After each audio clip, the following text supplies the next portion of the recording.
ক্ষমতা ছেড়ে, তিনি তার দলকে ছেড়ে, তার নেতা কর্মীদেরকে রেখে অশীতিপর বৃদ্ধ বয়সে অন্য কোথাও যাননি। অশীতিপর এই বার্ধক্যের সময়ে হাসি মুখে কারাবরণ করেছেন, বছরের পর বছর এখানের অন্তরালে থেকে জীবন মৃত্যু সন্ধিক্ষণে থেকেছেন। কিন্তু দেশ এবং জনগণ, পাল এবং নেতা কর্মীদেরকে হুমকির মুখে ছেড়ে তিনি পালিয়ে যান নাই। যিনি বাংলাদেশের মানুষের বুকের উপর থেকে জগদ্দল পাথরের মতো চেপে বসা, যুগের লেডি ফেরাউন খ্যাত স্বৈরাচারী ফ্যাসিবাদী শক্তি জালিম শাহী শেখ হাসিনাকে উৎখাত করে বাংলাদেশের মানুষকে মুক্ত বাতাসে নিঃশ্বাস গ্রহণ করার সুযোগ করে দিয়েছেন। এজন্য আল্লাহর দরবারে শুকরগুজারি আদায় করি। আল্লাহুম্মা লাকাল হামদু ওয়া লাকাশ শুকর। আমি আজকের এই মঞ্চে দাঁড়িয়ে স্মরণ করছি ওই সকল বীর শহীদানদেরকে, যাদের রক্ত আর ত্যাগের বিনিময়ে বাংলাদেশ আজ ঘুরে দাঁড়িয়েছে এবং দ্বিতীয়বারের মতো 5ই আগস্ট 2024 সালে ঐতিহাসিক স্বাধীনতা অর্জন করেছে।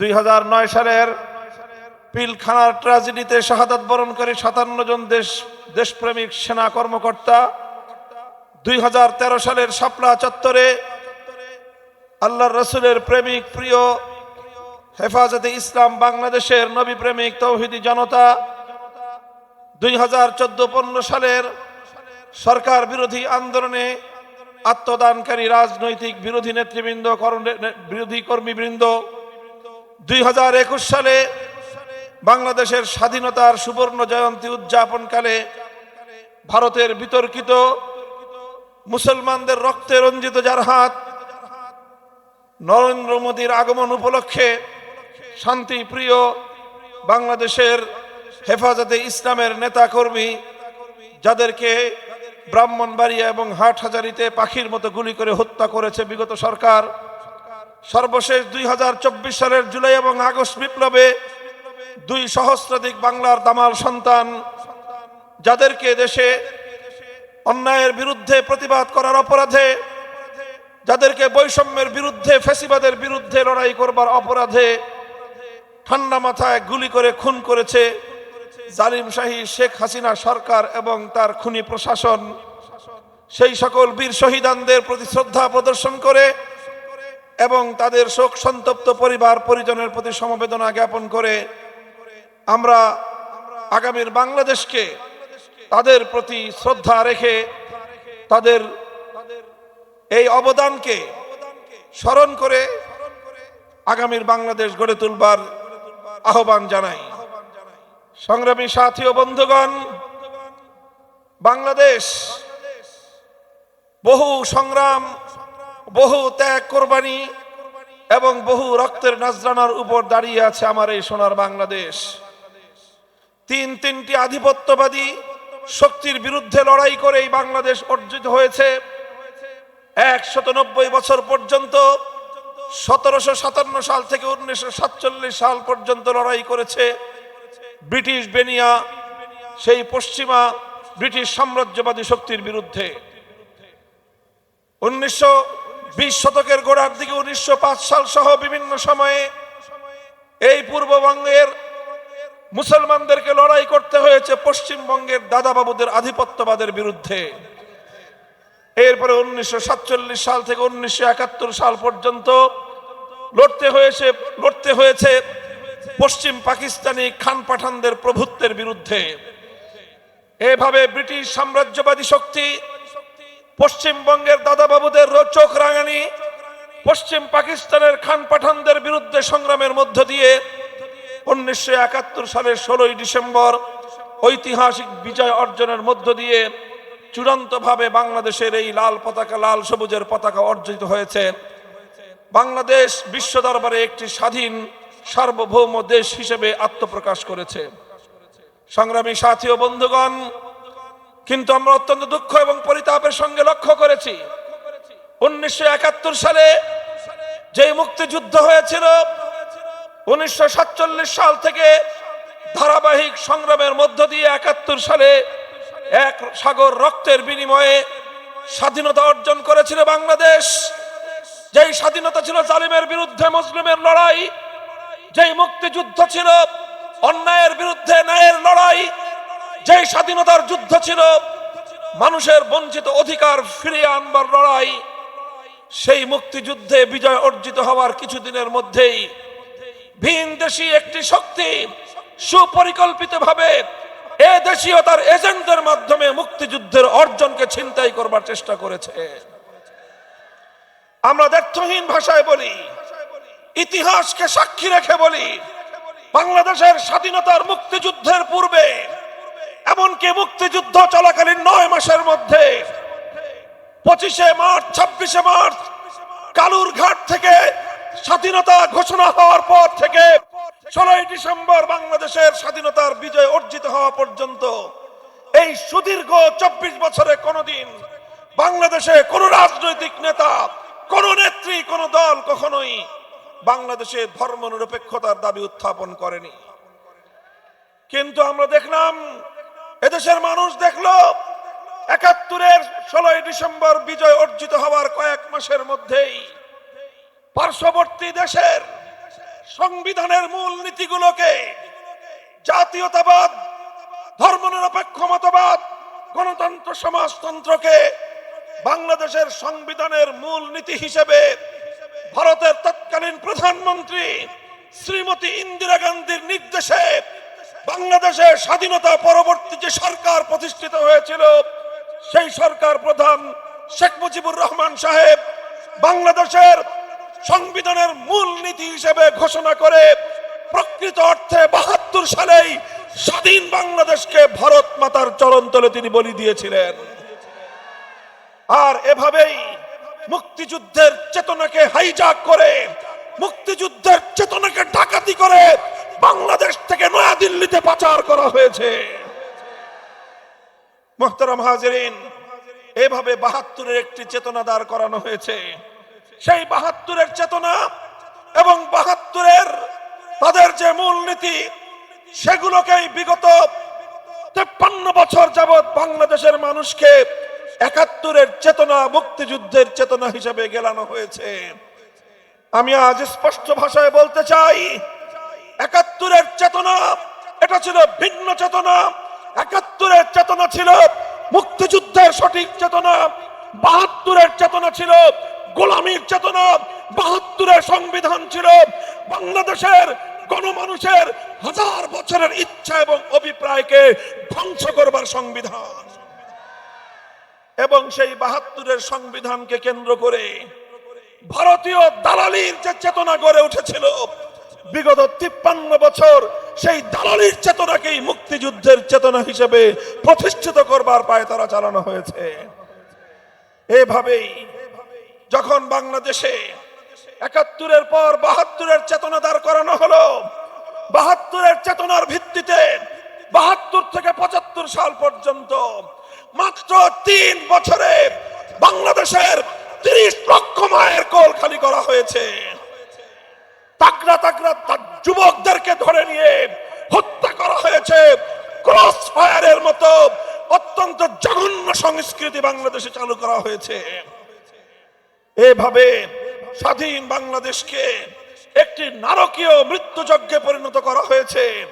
সেজন্যই 74-এর দুর্ভিক্ষ তৈরি হয়েছিল।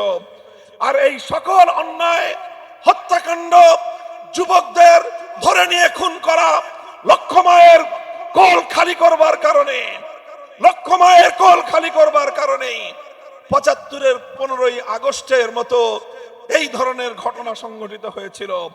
75-এর 15ই আগস্ট ছিল 72 থেকে 75 পর্যন্ত বাংলাদেশে 30,000 যুবকদের হত্যা করবার একটি ধারাবাহিক, তারই প্রতিশোধ পরায়ণতার ফলাফল। 75 যখন শেখ মুজিবুর রহমান সাহেব সপরিবারে নিহত হলেন, তার কন্যা শেখ হাসিনা আন্তর্জাতিক গণমাধ্যমে তিনি ঘোষণা করেছিলেন বাংলাদেশের মানুষের কাছ থেকে তিনি প্রতিশোধ গ্রহণ করবেন। তখনই তিনি বলেছিলেন যে দেশের মানুষ তার বাবাকে হত্যা করেছে, সেই দেশের মানুষের কাছ থেকে, তাদের কাছ থেকে তিনি প্রতিশোধ গ্রহণ করবেন। সংগ্রামী সাথী ও বন্ধুগণ, অথচ তিনি একবারও লক্ষ্য করলেন না তার বাবা এবং সেই বাকশালী সরকার যেই ৩০,০০০ মায়ের কোল খালি করেছে, সেই মায়েদের আর্তনাদ এবং হাহাকার তার কর্ণকুহরে পৌঁছেনি।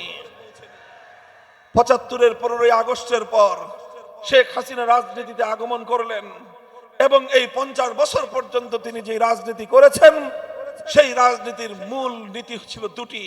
প্রথম মূল নীতি ছিল বিভাজনের রাজনীতি, দ্বিতীয় মূল নীতি ছিল ষড়যন্ত্রের রাজনীতি, গোলামীর রাজনীতি, দাসত্বের রাজনীতি। তিনি বাংলাদেশ থেকে প্রতিশোধ গ্রহণ করেছেন, প্রতিশোধ গ্রহণ করেছেন বাংলাদেশের জনগণ থেকে, প্রতিশোধ গ্রহণ করেছেন বাংলাদেশের রাষ্ট্র থেকে, এমনকি তিনি প্রতিশোধ গ্রহণ করেছেন তার দল আওয়ামী লীগের কাছ থেকে। অনেকেই হয়তো বিষয়টা আশ্চর্যান্বিত হবেন যে তিনি আওয়ামী লীগের কাছ থেকে কিভাবে প্রতিশোধ নিলেন। আওয়ামী লীগের মধ্যে যদি কোনো বিবেকবান মানুষ থেকে থাকেন, ঠান্ডা মাথায় চিন্তা করে দেখবেন যে শেখ হাসিনা আপনাদের কত বড় ক্ষতি করে রেখে গিয়েছেন। শেখ হাসিনা তার এক বক্তব্যে বলেছিলেন, আজও পর্যন্ত নেট দুনিয়ায় তার সেই বক্তব্য ভাইরাল রয়েছে। তিনি 15ই আগস্টের তার বাবার হত্যাকাণ্ডকে নিয়ে তিনি তার দলের প্রতি ক্ষোভ প্রকাশ করে বলেছিলেন, এত বড় দল, এত নেতাকর্মী, কেউ তো কোথায়, কেউ তো 15ই আগস্টের হত্যাকাণ্ডের পর একজন মানুষ এগিয়ে আসে নাই। সেই লাশ 32 নম্বরে দিনের পর দিন পড়েছিল, কাউকে তো দেখা যায় নাই প্রতিবাদ করতে। তাহলে এত বড় দল থেকে লাভ কি?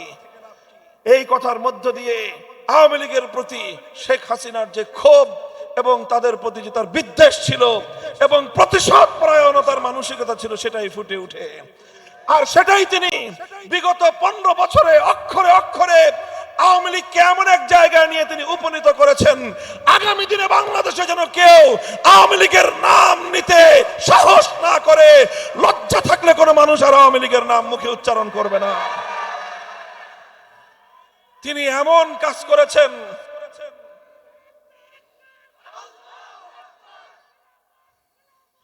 তিনি এমন কাজ করেছেন, তিনি এমন ভাবে আওয়ামী লীগকে ডুবিয়েছেন, কোন আত্মমর্যাদা সম্পন্ন ব্যক্তি আর কোনদিন আওয়ামী লীগের রাজনীতি করতে পারে না।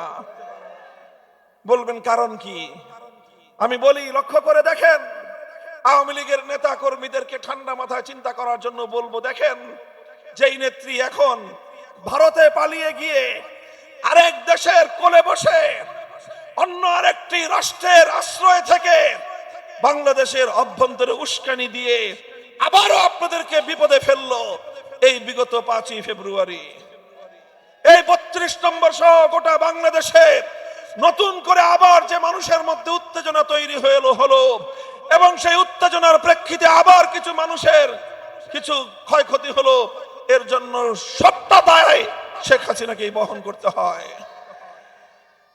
আপনারা লক্ষ্য করে দেখেন, বাংলাদেশে অনেক শাসক জনগণের আন্দোলনের মুখে তিনি ক্ষমতা থেকে পদত্যাগ করতে বাধ্য হয়েছেন। 1990 সালে জেনারেল হোসেন মোহাম্মদ এরশাদ সাহেব তিনি ক্ষমতাচ্যুত হয়েছেন। ক্ষমতাচ্যুত হয়ে অন্ধকার কারাগারে নিক্ষিপ্ত হয়েছেন।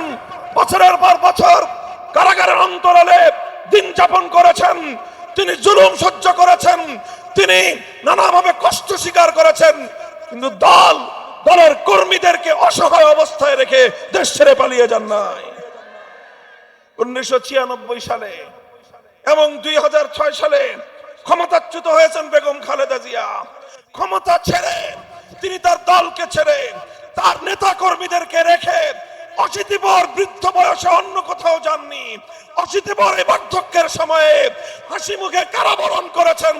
বছরের পর বছর কারাগারের অন্তরালে থেকে জীবন মৃত্যুর সন্ধিক্ষণে থেকেছেন, কিন্তু দেশ এবং জনগণ, দল এবং নেতা কর্মীদেরকে হুমকির মুখে ছেড়ে তিনি পালিয়ে যান নাই। এবার আওয়ামী লীগের নেতা কর্মীর কাছে প্রশ্ন, আপনার নেত্রী কামটা করলো কি? বলেন, আপনাদের নেত্রী কাজটা করলো কি? আপনি যদি বিবেকবান হয়ে থাকেন প্রশ্নের জবাব দেন। আপনার নেত্রী কি জানতো না 5ই আগস্টের আরো আগে থেকেই যে তার পরিণাম কোন দিকে যাচ্ছে? তার নিজস্ব গোয়েন্দা বাহিনী ছিল। সমস্ত সচেতন মানুষ জানে বাংলাদেশের রাষ্ট্রীয় প্রতিটি গোয়েন্দা সংস্থার পাশাপাশি শেখ হাসিনা তার গণভবন কেন্দ্রিক ভিন্ন আরেকটি নিজস্ব গোয়েন্দা সংস্থা তার ছিল। সেই সঙ্গে তার প্রভু দেশের গোয়েন্দা সংস্থা তো ছিলই। দেশের পরিস্থিতি কোন দিকে গড়াচ্ছে তিনি ভালো করে আঁচ করতে পারছিলেন। এই আঁচ করতে পেরে তিনি কি করেছেন? তার দলের নেতা কর্মীর কারো নিরাপত্তার কথা তিনি চিন্তা করেন নাই, বরং অন্তিম মুহূর্ত পর্যন্ত তার নেতা কর্মীদেরকে জনগণের মুখোমুখি দাঁড় করিয়ে দেওয়ার চেষ্টা করেছেন। আজকে দেশ থেকে পালিয়ে গিয়ে আমার পুলিশ ভাইদের জন্য উনি মায়া কান্না করেন। লজ্জা উচিত আপনার। আপনি বাংলাদেশের পুলিশ বাহিনীকে জনগণের মুখোমুখি দাঁড় করিয়ে দেশপ্রেমিক পুলিশদেরকে আপনি বিতর্কিত করেছেন। বাংলাদেশের গণমানুষের জননন্দিত মানুষের আস্থার প্রতিষ্ঠান র্যাবকে দিয়ে আপনি আকাশ থেকে জনগণের হেলিকপ্টার থেকে জনগণের বুকে গুলি ছুড়ে র্যাবকে বিতর্কিত করেছেন। সেনাবাহিনীকেও বিতর্কিত করার চেষ্টা করেছেন। সেনাবাহিনীকে নির্দেশ দিয়েছিলেন চালাও গুলি, লক্ষ মানুষ মেরে ফেলো, আমি আমার ক্ষমতার মসনদ আমি অটুট রাখতে চাই। সেনাবাহিনী যখন অক্ষমতা প্রকাশ করেছে তখনই আপনি দেশ ছেড়ে পালিয়ে যেতে বাধ্য হয়েছেন। আপনার কাছে সব তথ্য ছিল। হে আওয়ামী লীগের নেতা কর্মীরা, আপনাদের নেত্রীর কাছে সব তথ্য ছিল, জানতো ডিজিএফআই, এনএসআই সহ এসবি সহ রাষ্ট্রীয় গোয়েন্দা সংস্থাগুলোর রিপোর্টের পাশাপাশি তার নিজস্ব দলীয় গোয়েন্দা সংস্থা, এরপরে তার প্রভু দেশীয় গোয়েন্দা সংস্থার রিপোর্ট তার কাছে ছিল। এই সব থাকার পরেও তিনি একেবারে ৪ আগস্ট সন্ধ্যাবেলায়ও তার নেতা কর্মীদেরকে জনগণের বুকে গুলি ছুড়বার নির্দেশ দিয়েছেন। জনগণকে হত্যা করার নির্দেশ দিয়ে প্রকারান্তরে তিনি তার দলের কর্মীদেরকে জনগণের মুখোমুখি যুদ্ধের ময়দানে নামিয়ে দিয়েছেন। আর তলে তলে নিজে লাগেজ গুছিয়েছেন, নিজের লাগেজ গুছিয়েছেন। এর আগে একমাত্র ছেলে জয়কে পার করেছেন, পুতুলকে আরেক দেশে সেটেল করেছেন, নিজের ভাগনা ভাগ্নি যা ছিল সবকে ভিন দেশে সেটেল করেছেন, নিজের একটা বোন ছিল সেই রেহানাকে দোবগল দাবা করে যা কিছু চুরি চামারি করে আগে তো পাচার করেছেন, অবশিষ্ট যা ছিল 14টা লাগেজের মধ্যে বোঝাই করে হেলিকপ্টার নিয়ে তিনি চম্পট দিয়েছেন। একবার আওয়ামী লীগের কথা ভাবেন নাই, একবার দলের নেতা কর্মীদের কথা ভাবেন নাই, একটাবার হেলমেট লীগের কথা ভাবেন নাই, একটাবার হাতুড়ি লীগের কথা ভাবেন নাই, একটাবার যুবলীগের কথা ভাবেন নাই, একবার ছাত্রলীগের কথা ভাবেন নাই। এই ছাত্রলীগ ঐতিহ্যবাহী ছাত্র সংগঠনকে হেলমেট লীগ বানিয়েছিল কে? বলেন কে বানিয়েছিল? এই ছাত্রলীগকে হাতুড়ি লীগ বানিয়েছিল কে? এদেরকে হাতুড়ি লীগ বানিয়ে, এদেরকে হেলমেট লীগ বানিয়ে জনগণের বিরুদ্ধে যুদ্ধে লেলিয়ে দিয়ে গোটা জনগণের মুখে এদেরকে ফেলে রেখে নিজে নিজের ব্যক্তিগত আর পারিবারিক আখের গুছিয়ে চম্পট দিলেন। এমন স্বার্থপর নেতা কোনদিন একটি দল তো দূরের কথা একটি দেশকে নেতৃত্ব দেওয়ার অধিকার রাখে না।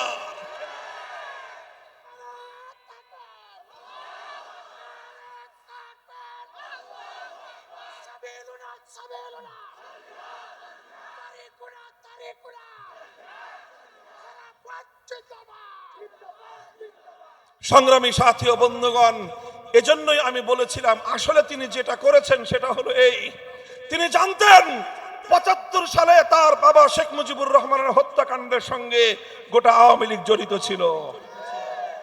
এই দল তার বাবাকে হত্যা করেছে, এই জন্য তিনি তীরে তীরে তার দলকে এমন একটা পর্যায়ে এনেছেন যেন আগামী দিনে আর কোনোদিন কেউ আওয়ামী লীগের নাম মুখে উচ্চারণ না করে। এরপরেও আওয়ামী লীগের মধ্যে যদি কোনো বিবেকবান মানুষ থেকে থাকেন, আমাদের উদাত্ত আহ্বান থাকবে, আপনারা যদি রাজনীতি করতে চান, আপনারা এই পরিবারকে যারা দুবার আপনাদেরকে ধ্বংসের মুখে ঠেলে দিয়েছেন, এই বিতর্কিত কাপুরুষ বিরোধ নেতৃত্বের পিছনে আর কোনোদিন রাজনীতি করতে চায়েন না। রাজনীতি করতে চাইলে দলটার নামও বদলায় ফেলেন। এরপরে তওবা করে বিগত বাকশালী আমলে যত হত্যাকাণ্ড ঘটিয়েছেন, বিগত ফ্যাসিবাদী সরকারের সময়ে যত মানুষকে খুন করেছেন, সেই মানুষের কাছে ক্ষমা চেয়ে বাংলাদেশের রাজনীতিতে আবার পুনর্বাসিত হওয়ার চেষ্টা করবেন। সংগ্রামী সাথী ও বন্ধুগণ, স্পষ্ট ভাষায় বলতে চাই, এইভাবে মূলত আরেকটি ভিন দেশের অঙ্গরাজ্যে পরিণত করবার চেষ্টা করেছিলেন তিনি বাংলাদেশকে। এইভাবে দেশের মধ্যে বিভাজন তৈরি করে দেশের মানুষকে বিভক্ত করেছেন।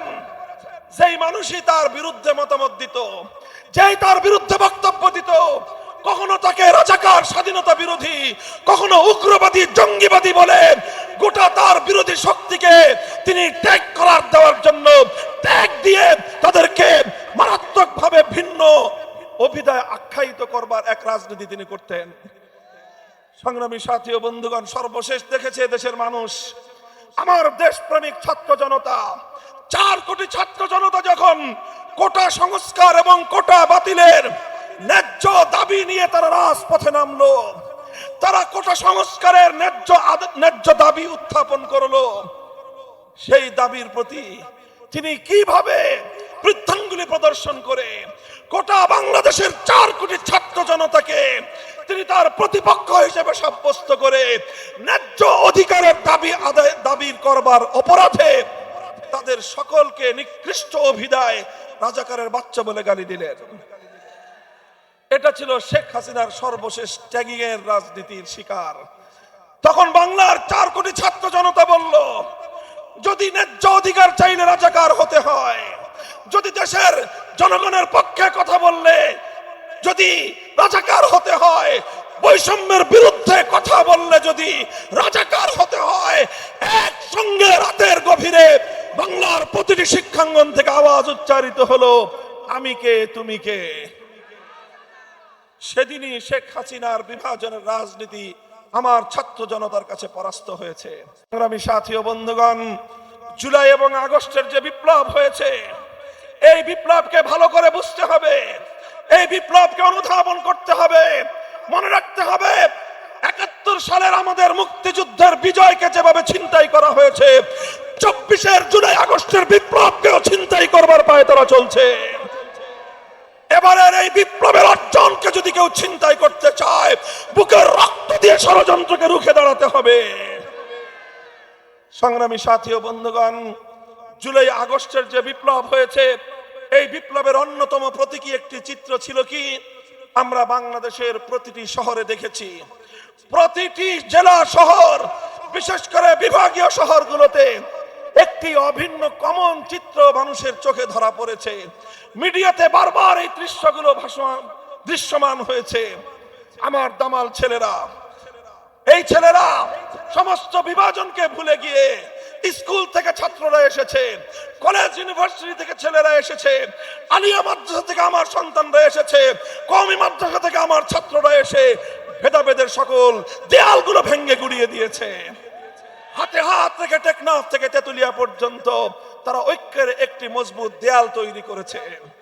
তারা রাজপথে স্লোগান তুলেছে বৈষম্যের বিরুদ্ধে, অন্যায়ের বিরুদ্ধে, ফ্যাসিবাদের বিরুদ্ধে, স্বৈরতন্ত্রের বিরুদ্ধে। যতবার তারা স্লোগান তুলেছে, প্রতিবার তাদের এই আওয়াজকে স্তব্ধ করে দেওয়ার জন্য ছাত্রলীগ, যুবলীগ এবং তার পেটোয়া সন্ত্রাসী লীগের পক্ষ থেকে বুলেটের আঘাতে আমার সন্তানদের বুকগুলো ঝাঁঝরা করা হয়েছে। বাংলার প্রতিটি শহরের রাজপথের পিচ ঢালা রাজপথ তাদের রক্তে রঞ্জিত হয়েছে। কখনো আবু সাইদের রক্তে রংপুরের মাটি, কখনো মীর মুগ্ধের রক্তে ঢাকার রাজপথ রঞ্জিত হয়েছে।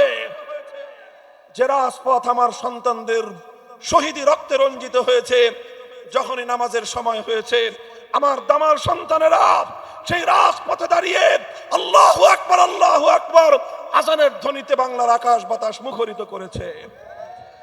এরপরে তারা একজন ইমাম হয়ে বাকিরা রাজপথে সারিবদ্ধভাবে দাঁড়িয়ে তারা জামাতের সাথে নামাজ আদায় করে সেই পিচ ঢালা পথ যেখানে তাদের শাহাদাতের রক্ত ঝরেছে, সেই পথকে, সেই পিচ ঢালা রাজপথকে যায় নামাজ বানিয়ে আল্লাহর দরবারে সেজদায় লুটিয়ে পড়েছে।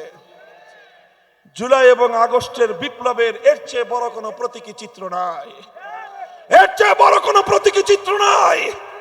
সর্বশেষ আগস্ট বিপ্লবের প্রতীকী চিত্র দেখা গিয়েছে 2024 সালের 5ই আগস্ট। বাংলার মানুষ যখন সেই মহা সুসংবাদ পেল, বেলা 2টার দিকে শেখ হাসিনা পালিয়েছে। কথা বলেন ঠিক না বেঠিক? 1 ঘন্টার মধ্যে টেকনাফ থেকে তেতুলিয়া একটা দৃশ্যই মঞ্চায়িত হয়েছে। কোন নেতার ঘোষণা লাগে নাই, কোন আলেমের আহ্বান প্রয়োজন হয় নাই। গোটা বাংলার তাওহীদি জনতা, বিপ্লবী জনতা টেকনাফ থেকে তেতুলিয়া ভাস্কর্য নামক যতগুলো মূর্তি বাংলার মুসলমানদের জনপদে ছিল ভেঙ্গে গুড়িয়ে দিয়েছে। তারা মুসলমানদের জনপদ থেকে ভাস্কর্য নামক মূর্তিগুলো ভেঙ্গে গুড়িয়েছে, কিন্তু কোন হিন্দুদের মন্দিরে তাদের উপাসনালয়ে রক্ষিত মূর্তির গায়ে ফুলের টোকাও দেয়নি।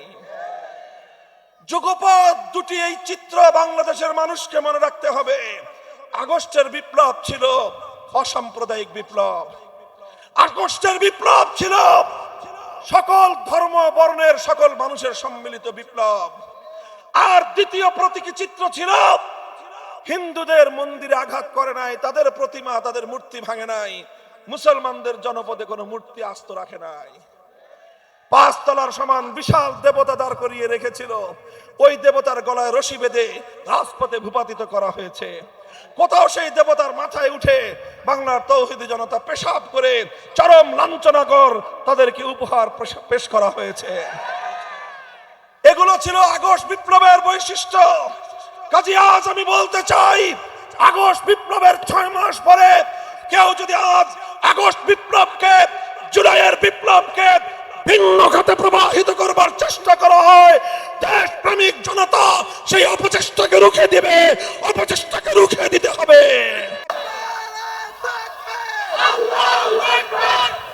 সংগ্রামী সাথী ও বন্ধুগণ, আমি আমার আখেরি পয়গাম শুনিয়ে যেতে চাই।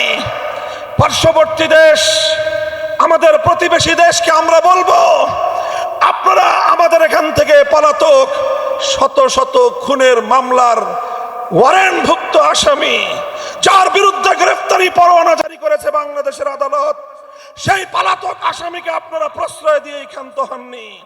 তাকে আপনারা বধূর মতো যত্ন করে রাখেন।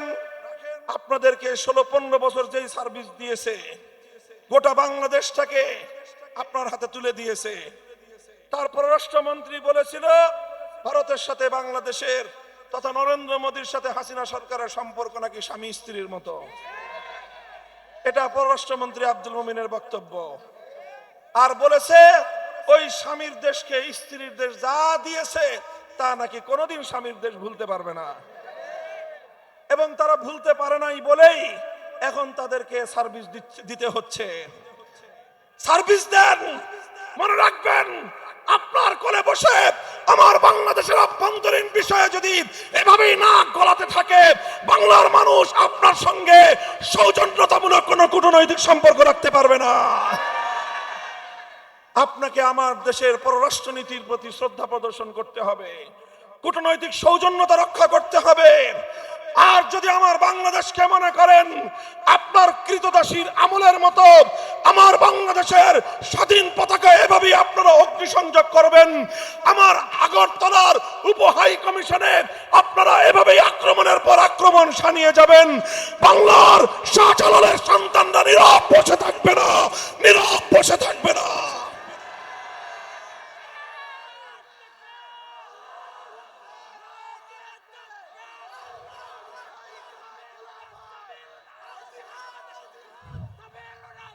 কলকাতায় নির্বাসিত বিতর্কিত ইসলাম বিরোধী চরম বিতর্কিত লেখিকা তসলিমা নাসরিনের প্রতি বাংলার মাটিতে বসে যারা পীড়িত দেখাও, মনে রেখো এদেশের মানুষ সহনশীল, কিন্তু এদেশের মানুষ দুর্বল নয়। তুমি এখনো আগস্ট বিপ্লবের পরে ফ্যাসিবাদ বিরোধী এই বাংলার মাটিতে বসে আগস্ট বিপ্লবের পর এদেশের মুসলমানদের বুকের উপর দাঁড়িয়ে শেখ হাসিনাকে আবার তসলিমা নাসরিনের মতো কুখ্যাত লেখিকাকে আবার তুমি বাংলাদেশের মাটিতে প্রকাশ্যে তুমি এখানে পুনর্বাসন করবার চেষ্টা করবে, এদেশের মানুষ সেটা কোনোদিন বরদাস্ত করবে না। সুশীলগিরি ভালো, তত্ত্বাবধায়ক সরকারের ইন্টারিম গভর্নমেন্টের বিতর্কিত উপদেষ্টাদেরকে স্পষ্ট ভাষায় পয়গাম দিয়ে দিতে চাই, মাত্রাতিরিক্ত সুশীলগিরি করবেন না। মব জাস্টিসের কথা আমাদেরকে বোঝাবার চেষ্টা করবেন না। আমরা 2013 সাল থেকে 21 সাল পর্যন্ত রাজপথে রক্ত দিয়ে আজ পর্যায়ে দাঁড়িয়েছি। আপনাদের কোন করুণার ভিখারি আমরা নই। যদি আমাদেরকে করুণার পাত্র মনে করে থাকেন, ওপেন চ্যালেঞ্জ ঘোষণা করলাম, আসুন আমাদেরকে মোকাবেলা করে দেখুন। আমাদেরকে মোকাবেলা করাটা এত সহজ হবে না। সংগ্রামী সাথী ও বন্ধুগণ, আমরা দ্ব্যর্থহীন ভাষায় বলি, এদেশে আমরা ইসলামকে নিয়ে বাঁচব, ইসলামের গৌরব নিয়ে বাঁচব, ইসলামের ঝান্ডা সমুদ্দিন করেই বাঁচব আমরা। মনে রাখতে হবে, ঐতিহাসিকভাবে বিগত 250 বছরের ইতিহাস প্রমাণ করে বাংলাদেশ এবং বাংলাদেশের স্বাধীনতা এবং ইসলাম এক সূত্রে গাঁথা। মনে রাখবেন, বাংলাদেশের স্বাধীনতা এবং ইসলাম এক সূত্রে গাঁথা। যদি বাংলাদেশে ইসলাম আক্রান্ত হয়, বাংলাদেশের স্বাধীনতা বিপন্ন হবে। সুতরাং বাংলাদেশে যারা ইসলাম বিরোধী, তারাই স্বাধীনতার বিপক্ষ শক্তি। যারা বাংলাদেশে ইসলামকে সহ্য করতে পারে না, তারাই বাংলাদেশের স্বাধীনতার দুশমন। মনে রাখবেন, আমরা ছাড় দেব কিন্তু ছেড়ে দিয়ে কথা বলবো না। আমাদেরকে যদি বারবার ঘায়েল করবার চেষ্টা করা হয়, মনে রাখবেন, বাংলাদেশে আমরা ভাড়াটিয়া হিসেবে বসবাস করি না। রক্তের বিনিময়ে কেনা এই জমিনে আমরা মালিকানার দাবি নিয়ে, অধিকার নিয়ে আমরা বসবাস করি। ফ্যাসিবাদের দোসর, ভিনদেশী ক্রীড়নক, ইসলাম বিরোধী অপশক্তি, এর সকল রসুনের গোড়া এক জায়গায়, সব রসুনের গোড়া এক জায়গায়। শেখ হাসিনার গোড়া যেখানে, তসলিমা নাসরিনের শেকরের গোড়াও সেখানে। কাজেই শেখ হাসিনা এবং তসলিমা নাসরিন যৌথ প্রযোজনায় বাংলাদেশের অভ্যন্তরে তারা আবার নতুন করে বিশৃঙ্খলা সৃষ্টির পায়তারা চালাচ্ছে। তাদের এদেশীয় দোসরেরা তসলিমা নাসরিনের নামে শেখ হাসিনাকে বাংলাদেশে পুনর্বাসিত করবার পায়তারা করলে বাংলাদেশের মানুষ সেটাকে রুখে দেবে ইনশাআল্লাহ। সংগ্রামী সাথী ও বন্ধুগণ, আমি আমার রাজপথের সকল সহযোগী আন্দোলন সংগঠন, রাজনৈতিক দলগুলোকে উদাত্ত আহ্বান জানাই। বাংলাদেশের সর্ববৃহৎ রাজনৈতিক দল বাংলাদেশ জাতীয়তাবাদী দল বিএনপি, জামায়াতে ইসলামী বা বাংলাদেশ জামায়াতে ইসলামী এবং অন্যান্য ইসলামী সংগঠন, হেফাজতে ইসলাম বাংলাদেশ, ইসলামী আন্দোলন বাংলাদেশ, বাংলাদেশ খেলাফত মজলিস সহ অন্যান্য সকল সংগঠন, আমি উদাত্ত আহ্বান জানাই, দেশ বিরোধী অপশক্তির মোকাবেলায়, ফ্যাসিবাদের মোকাবেলায় রাজপথে গড়ে ওঠা আমাদের ইস্পাত কঠিন ঐক্যকে ধরে রাখতে হবে। বৈষম্য বিরোধী ছাত্র নেতৃবৃন্দকে সাহস যোগাতে হবে। তারা যে অসাধ্য সাধন করেছে, তাদের প্রতি আমাদের সকলের কৃতজ্ঞ থাকতে হবে। ছাত্র নেতৃবৃন্দকে বলবো, তোমরা অভিজ্ঞ রাজনৈতিক নেতৃবৃন্দের অভিজ্ঞতা থেকে তোমরা উপকৃত হও, পরামর্শ করো, সকলের সম্মিলিতভাবে একটি নতুন বাংলাদেশ গড়ে তুলবো আমরা। ৭২-এর ছায়া থাকবে না, সেই বাংলাদেশে ৭১-এর চেতনা থাকবে। নতুন এক বাংলাদেশ গড়ে তুলবো, যেই বাংলাদেশে বাকশালের ঠাঁই হবে না, যেই বাংলাদেশে অন্য সকল ধর্ম বর্ণ ভিন্ন মতের ঠাঁই হবে। সেই বাংলাদেশে আর কোনো সংখ্যালঘু নির্যাতনের নাটক মঞ্চস্থ হবে না। যারা রাতের অন্ধকারে কালনাগিনী হয়ে সংখ্যালঘুদেরকে ছোবল মারত, আবার দিনের বেলায় ওঝা হয়ে ঝাড়তে আসতো, সেই শেখ হাসিনার প্রিয় নাট্যগোষ্ঠী এখন আর বাংলাদেশে নাই। নাটকের নায়িকারাও নাই, নায়করাও নাই। এই জন্য এখন আর সংখ্যালঘুদের নির্যাতনের ঘটনাও ঘটে না। এই জন্য বাংলাদেশের হিন্দু, বৌদ্ধ, খ্রিস্টান সহ প্রতিটি সংখ্যালঘুদের জান, মাল, ইজ্জত, আবরু এবং তাদের ধর্মীয় উপাসনালয় সহ তাদের সবকিছু বাংলার তৌহিদি জনতার কাছে আল্লাহ এবং তার রসুলের পক্ষ থেকে রক্ষিত আমানত।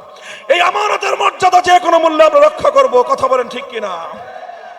এভাবেই আমরা একটি সুন্দর বাংলাদেশ গড়ে তুলব, যেই বাংলাদেশের কথা আমরা বলছি সকল ইসলামপন্থীরা ঐক্যবদ্ধ হয়ে শীষেডালা প্রাচীরের মতো একটি ঐক্যবদ্ধ বুনিয়াদের উপর দাঁড়িয়ে আমরা ঘোষণা দিতে চাই, অনেক রঙের বাংলাদেশ দেখা হয়েছে, এবার দেখতে চাই ইসলামের বাংলাদেশ, এবার দেখতে চাই খেলাফতের বাংলাদেশ। আমরা একটা আন্দোলন করেছি গোটা দেশ বৈষম্যহীন বাংলাদেশ গড়বার জন্য। কথা বলেন ঠিক কিনা? আমরা বলতে চাই, বৈষম্যহীন চূড়ান্তভাবে ইনসাফপূর্ণ বৈষম্যহীন দেশ গড়তে হলে মানব রচিত কোনো তন্ত্র মন্ত্র দিয়ে সেটা সম্ভব নয়। চূড়ান্ত বৈষম্যহীন সমাজ গড়বার একমাত্র নিশ্চয়তা রয়েছে সৃষ্টিকর্তা মহান আল্লাহ প্রদত্ত রাজনৈতিক বন্দোবস্তের মধ্যেই। আল্লাহ প্রদত্ত রাজনৈতিক ব্যবস্থার নামই হলো খেলাফতের রাজনৈতিক ব্যবস্থা। রাজশাহী বিভাগীয় শহরের এই দেশের এই অঞ্চলের যতদূর পর্যন্ত মাইকে আমার আওয়াজ যাচ্ছে, আমি গোটা রাজশাহী নগরবাসীকে বলতে চাই, আসুন আমাদের হাতে হাত রাখুন। বাংলাদেশ খেলাফত মজলিস, বাংলাদেশ খেলাফত যুব মজলিস, বাংলাদেশ খেলাফত শ্রমিক মজলিস, বাংলাদেশ খেলাফত ছাত্র মজলিস প্রতিটি কাফেলার পতাকা তলে যার যার সুবিধা মতো সংঘবদ্ধ হয়ে আগামীর বাংলাদেশকে আমরা গড়ে তুলব ইনশাআল্লাহ। আমরা একটি বৃহত্তর ঐক্য গড়ে তুলে উদারতার ভিত্তিতে দেশপ্রেমিক সকল শক্তিকে নিয়ে আগামীর সুন্দর সমৃদ্ধ বাংলাদেশ গড়ে তুলব ইনশাআল্লাহ। আপনারা আমাদের সাথে থাকবেন তো? আল্লাহ পাক আপনাদের সকলকে কবুল করুন। আজকের এই চমৎকার সমাবেশ বাস্তবায়নের জন্য বাংলাদেশ খেলাফত মজলিস রাজশাহী জেলা শাখার নেতৃবৃন্দকে আমি আমার পক্ষ থেকে আন্তরিক অভিনন্দন জানাই, শুকরিয়া জ্ঞাপন করি। আল্লাহ পাক রব্বুল আলামিন সকলকে উত্তম বিনিময় দান করুন। সুবহানাল্লাহি ওয়া বিহামদিহি, সুবহানাকা আল্লাহুম্মা বিহামদিক, আশহাদু আল্লা ইলাহা ইল্লা আনতা আস্তাগফিরুকা ওয়া আতুবু ইলাইক। ইয়া হাইয়্যু ইয়া কাইয়্যুম বিরহমাতিকা নাস্তাগীস। আল্লাহ সমাবেশকে আপনি কবুল করে নিন। আপনার জমিনে আপনার দ্বীনকে খেলাফত বাস্তবায়ন করবার জন্য আল্লাহ আমাদেরকে তৌফিক এনায়েত করেন। রব্বানা তাকাব্বাল মিন্না ইন্নাকা আনতাস সামিউল আলিম। সুবহান রাব্বিকা রাব্বিল ইজ্জাতি আম্মা ইয়াসিফুন ওয়া সালামুন আলাল মুরসালিন। আলহামদুলিল্লাহি রাব্বিল আলামিন।